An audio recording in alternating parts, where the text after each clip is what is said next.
Kani kediga Batisi TV, mat pidang pek yaki kubur baman kasni, belawan rasha pida ka Orange Nissan Loom Sopo near Fire Brigade Shillong, ringkat bat ka eco-friendly enterprise, ki plakot nagbenta ki jingdon kam hakasong, bat kara karong. Ka Khasi Hills Autonomous District Council kala pentip bahkan pentri kami ka Meghalaya Building Bylaws jong sarkar jilla kat kum ka jinglong jong jaka ki bahap hapo ka jingpe jingkmi jong ka District Council ya kanila pentip do executive member wa pe katnat building uba polling do apa juba pe jingkili blong ra do MDC jong ka mau phlang dingye constituency uba lam phrang bla ha ka dorbar liur balai sngi jong ka yang dorbar thawan ka Khasi Hills Autonomous District Council ka bala kot no ha ka arpun trik jilio ar jar arpho uba polo ya thuru ba ka council kan ham ban pentri kam ya kaniye ka Meghalaya Building Bylaws kat kom ka jinglong jong ki jaka bat kishnong ki bahap hapo ki schedule area ani hapo upur usam sinsyar jong ka District Council. Mr. Chairperson, possibility to know how to take my own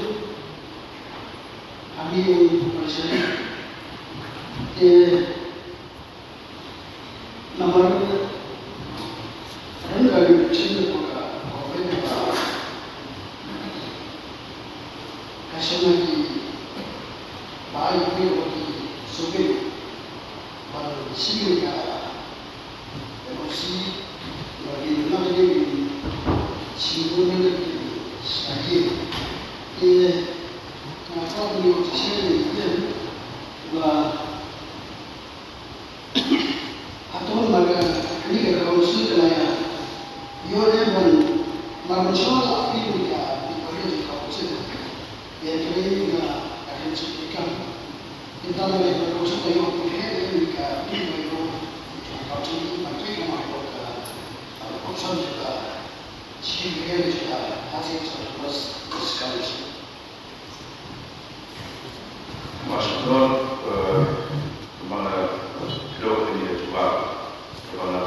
to notify the following authorities for implementing the Meghalaya Building Bylaws 2011 as amended in 2015 under the Master Plan and Scheduled Areas. 1.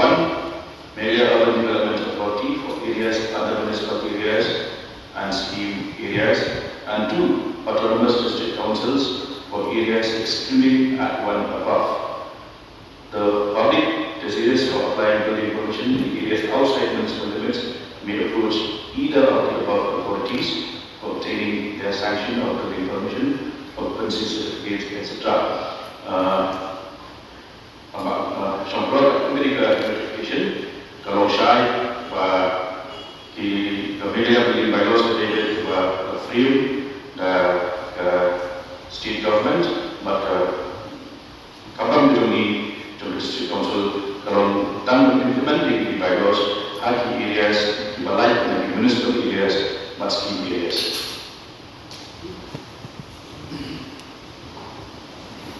Administration soal, administration bah aku pernah terus mesti kau.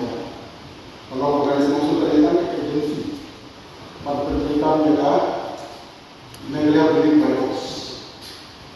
Henry tamai agensi semua itu berkongsi program berkata, kalau kita implement dalam jangka agensi Building Bylaws, masuk akan suruh kerja dalam ia mencari jangka kompromi. Lain implement dalam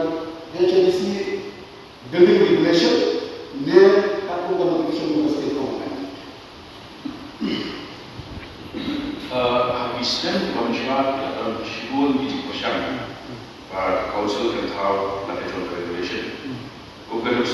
Khasi Hills Autonomous District Land Development and Building Regulation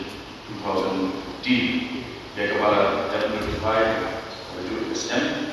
dan akan publish to the Gazette of the State dan ia kepala hadir Sorkar telah declare room unauthorized.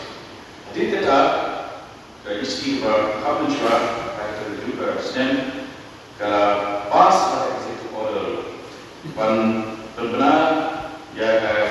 United Khasi Hills District Establishment of Town Committees Third Amendment Act 2015 yang kepala notified tentang Julai Arja Khasam yang kedua state government telah declare bakalong void ab initio apapun kepala yang kejelasan zonaan naruh postan di hadir juga ini yang ini juga government lawan lah apa ni ye dan for consideration dan menjur akan menjur mulai bersyukur apa jalan kaksan jika ini ke jumlah lalu kalau jumlah yang state government